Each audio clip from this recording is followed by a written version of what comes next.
মূল্যবৃদ্ধির বিরুদ্ধে হকাল রাইজ এক হোক, এক হোক, এক হোক।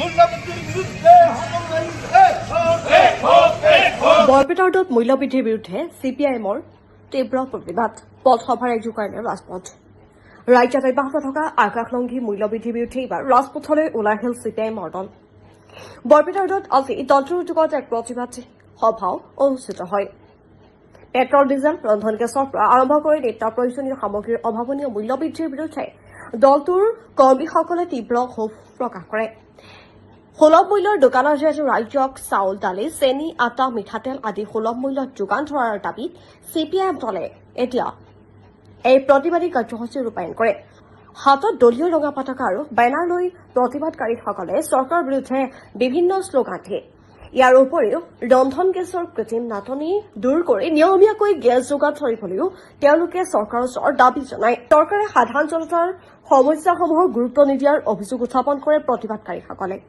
প্ৰতিবাদকাৰীসকলৰ স্পষ্ট সকিয়নি যদিহে অতি শীঘ্ৰে নিত্য প্ৰয়োজনীয় সামগ্ৰীসমূহৰ মূল্য হ্ৰাস নহয় আৰু জনসাধাৰণৰ সকাহ দিয়া নহয় তেন্তে আগন্তুক দিনত এই প্ৰতিবাদ অধিক তীব্ৰতৰ হৈ পৰিব নিশ্চয় লক্ষ্য কৰিছে যে ভাৰতবৰ্ষৰ ৫খনকৈ ৰাজ্যত বিধানসভা নিৰ্বাচন অনুষ্ঠিত হৈছে এখন কেন্দ্ৰীয় শাসিত অঞ্চল আৰু এই নিৰ্বাচনত বিজেপি দলে বিভিন্ন প্ৰকাৰে প্ৰতিশ্ৰুতি দিছিল প্ৰধানমন্ত্ৰী মুখ্যমন্ত্ৰী সহ তেওঁলোকৰ দলৰ নেতৃত্বই যে নিৰ্বাচনৰ পিছত তেওঁলোকে দ্ৰব্যমূল্য হ্ৰাস কৰিব কিন্তু অত্যন্ত দুৰ্ভাগ্যজনকভাৱে আমি লক্ষ্য কৰিছোঁ যে নিৰ্বাচন অনুষ্ঠিত হৈ যোৱাৰ লগে লগে পিছতেই তেওঁলোকে কি কৰিলে পেট্ৰল ডিজেল ৰন্ধন গেছৰ দাম বৃদ্ধি কৰিছে আৰু এতিয়ালৈকে ৫বাৰকৈ পেট্ৰলৰ দাম ৪বাৰকৈ ডিজেলৰ দাম আৰু ৰন্ধন গেছৰ দাম ২বাৰকৈ বৃদ্ধি কৰি আজি সাধাৰণ ৰাইজক সকাহ দিয়াৰ পৰিৱৰ্তে ৰাইজৰ ওপৰত ভয়ংকৰভাৱে আক্ৰমণ নমাই আনিছে অন্যহাতে আমি লক্ষ্য কৰিছোঁ যে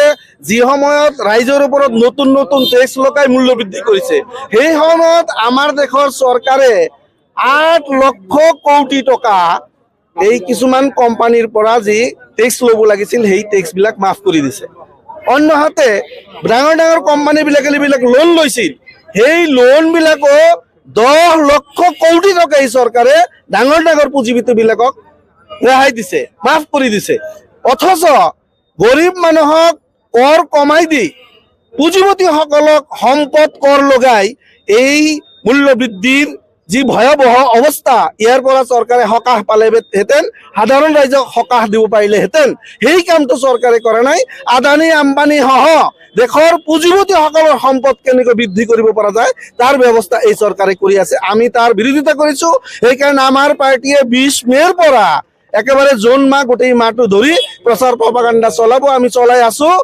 আৰু আজি বৰপেটা লোকেল কমিটিৰ উদ্যোগত আমি আজি এটি প্ৰতিবাদ সাব্যস্ত কৰিছোঁ আমি মিছিল কৰিছোঁ আৰু পথসভা কৰিছোঁ তাৰ লগে লগে আপোনালোকে লক্ষ্য কৰিছে যে নিৰ্বাচনৰ আগত অক্টোবৰ মাহৰ পৰা ১১৭ টকাত ৩বিধ বস্তু কণ্ট্ৰলৰ দোকানৰ জৰিয়তে চৰকাৰ যোগান ধৰিছিল আৰু তেওঁলোকে প্ৰতিশ্ৰুতি দিছিল নিৰ্বাচনৰ পিছত মিঠাতেল আটা আৰু চাহপাতো যদি ৰাইজে বিচাৰে তেতিয়াহ'লে চৰকাৰে দিব কিন্তু দুৰ্ভাগ্যজনকভাৱে নিৰ্বাচন শেষ হোৱাৰ লগে লগে এই দালি নিমখ আৰু এই বস্তুবিলাক কণ্ট্ৰলৰ দোকানত বন্ধ কৰি দিছে এতিয়া কৈছে বাজেটত আলোচনা কৰি আমি সেইবিলাক চেষ্টা কৰিম আৰু দিয়াৰ কাৰণে কিন্তু আজি সাধাৰণ ৰাইজে য'ত ক্ৰয় ক্ষমতা কমি গৈছে ৰাইজৰ মানুহৰ পকেটত টকা নাই কাম নাই ইণ্ডাষ্ট্ৰী এটাৰ পিছত এটা কৰি বন্ধ কৰিছে আৰু এই ইণ্ডাষ্ট্ৰীৰ মাটি সহ কৃষকসকলৰ মাটি আমাৰ দেশৰ পুঁজিপতিসকলক গতাই আছে আপোনালোকে জানে ইতিমধ্যে আদানী কোম্পানীক ৫৬০ টকাত ১ বিঘাৰ মাটি তেওঁলোকে দি আছে টাটা কোম্পানীত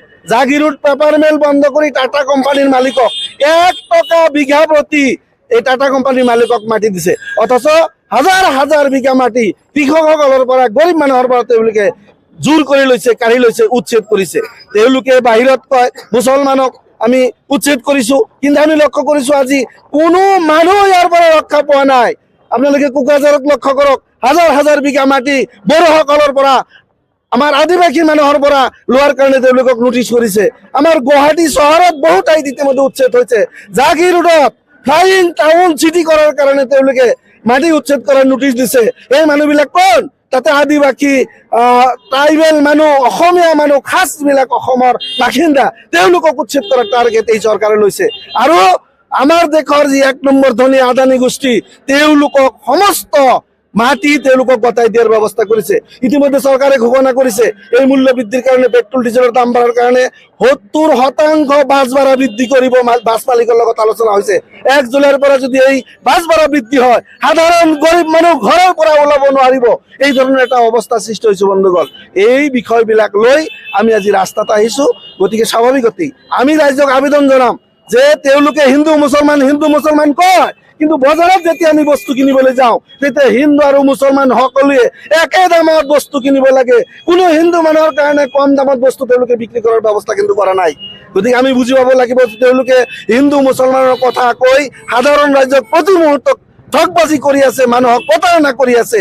এই বিষয়বিলাক আজি সমস্ত ৰাইজে যাতে বুজি উঠে তাৰ কাৰণে আমি ৰাইজৰ ওচৰত এই কথাবিলাক লৈ যোৱাৰ কাৰণে আজিৰ এই পথ আন্দোলন কৰি আছো। সমগ্ৰ বিশ্বতে বৃদ্ধি পাইছে, অকল ভাৰতবৰ্ষতে নহয়। পেট্ৰল ডিজেলৰ দাম অলপ বৃদ্ধি হৈছিলে, কিন্তু সেইটো কৰোণাৰ সময়ত যিটো বৃদ্ধি হৈছিল $150 বৃদ্ধি হৈছিল পাৰ বেৰেল তেলৰ দাম। আজি কিন্তু সিমান হোৱা নাই, এতিয়ালৈকে $120 হৈ আছে। আৰু যোৱাকালি যিটো খবৰ ওলাইছে এইটো $30 চৰকাৰে কমাই দিয়াৰ কথা আন্তৰ্জাতিক চুক্তি হোৱাৰ লগে লগে, কিন্তু চৰকাৰেতো কমোৱা নাই। আগৰ ৰাতি তেওঁলোকে আৰু বঢ়াইছে পেট্ৰলৰ দাম, ডিজেলৰ দাম। গতিকে আগতে হৈছিল যে মনমোহন সিঙৰ দিনত যেতিয়া 71 টকা হাইয়েষ্ট পেট্ৰলৰ দাম হৈছিল তেতিয়া তেওঁলোকে কৈছিল দেশখন লুটিলে, কিন্তু আজি কিমান হৈছে? আজিতো $150 হোৱা নাই পাৰ বেৰেলত। আজিতো তাতকৈ বহুত কম, 120 পৰা 25 পাৰ ডলাৰৰ দাম হৈছে, কিন্তু পাৰ বেৰেলৰ দাম হৈছে। তেতিয়াহ'লে তেওঁলোকে মূল্য বৃদ্ধি কিয় কৰিব নোৱাৰে? আপোনালোকে খবৰ কৰক, এই পেট্ৰল চৰকাৰে যদি ইচ্ছা কৰে সেচ আৰু অন্যান্য ভেট কৰ যদি কমাই দিয়ে তেতিয়াহ'লে 52 টকাত ভাৰতবৰ্ষৰ মানুহক তেল দিব পাৰে, 50 টকাত তেল দিব পাৰে। আপুনি নেপালত যাওক, 52 টকাত তেল মানে পাই আছে। আজি পাকিস্তান, নেপাল, ভূটান, আপোনাৰ বাংলাদেশ একেবাৰে সৰু ৰাজ্য, তেওঁলোকেও ভাৰতবৰ্ষত কৰি কম মূল্যত তেল দি আছে। বৰ্তমান ভাৰতবৰ্ষৰ তেলৰ দাম বেছি বুলি আমি জানিব পাৰোঁ। ভূটান হওক বা নেপাল হওক, ভাৰতবৰ্ষতকে আপুনি ভালকৈ খবৰ কৰক। এতিয়া 52 টকাত আমাৰ ইয়াৰ বহুত যুৱক ল'ৰা যিসকল ওচৰত থাকে তেওঁলোকে নেপালৰ পৰা পেট্ৰল লৈ আহে। তেওঁলোকে নেপালৰ পৰা য'ত য'ত খোলা আছে বৰ্ডাৰ বিলাক পেট্ৰল লৈ আহে। গতিকে এই কথাবিলাক ৰাইজক অৱগত কৰাৰ কাৰণে। আৰু আমাৰ বৈদেশিক নীতি কি কৰিছে? আজি আমেৰিকাৰ তাতে দেশখন বন্ধ কৰি থৈছে অত্যন্ত নিৰ্লজ্জভাৱে। যি পতাকা আমি মূৰত তুলি ৰাখো সেই পতাকা আমেৰিকাৰ মানুহে ছিঙি পেলাইছে। সেই সম্পৰ্কে আজিলৈকে প্ৰধানমন্ত্ৰী এটা শব্দ কোৱা নাই। আৰু আমেৰিকাৰ তাতে আমাৰ বন্ধ কৰি দিছে দেশখন। 3জনকৈ নাগৰিক আমাৰ হত্যা কৰিছে আমেৰিকাৰ সৈন্য বাহিনীয়ে। সেই সম্পৰ্কে প্ৰধানমন্ত্ৰীয়ে এটা কথা ক'ব পৰা নাই। গতিকে আমাৰ যি স্বাধীন বৈদেশিক নীতি, আমাৰ যি সকলো দেশৰ লগত মিলি চলাৰ যি বৈদেশিক নীতি, ইৰাণ সহ বিভিন্ন দেশৰ লগত যি ভাল সম্পৰ্ক সেইটো ৰক্ষা কৰিলে ইৰাণৰ পৰা অন্যান্য দেশ সহ আমি ৰাছিয়াৰ পৰা যদি তেল কিনো অতি কমে তেল কিনিব পৰা যায়। ৰাছিয়াৰ প্ৰধানমন্ত্ৰী ৰাষ্ট্ৰপতিয়ে কৈছে তেল আমি দিম, কিন্তু আমেৰিকাৰ ৰাষ্ট্ৰপতিয়ে যিহেতু বাধা দিছে গতিকে তেওঁলোকে ৰাছিয়াৰ পৰা তেল অনা বন্ধ কৰি দিছে। এই বিষয়বিলাক আছে। এই বিষয়বিলাকে এটা সময়ত আমি সকলো কথা ৰাইজক অৱগত কৰিব নোৱাৰিম। কিছু গুৰুত্বপূৰ্ণ কথা, বিশেষভাৱে মূল্য বৃদ্ধিৰ কথাখিনি ৰাইজৰ ওচৰত লৈ যোৱাৰ কাৰণে আমি এই পথ অনুষ্ঠিত কৰিছোঁ।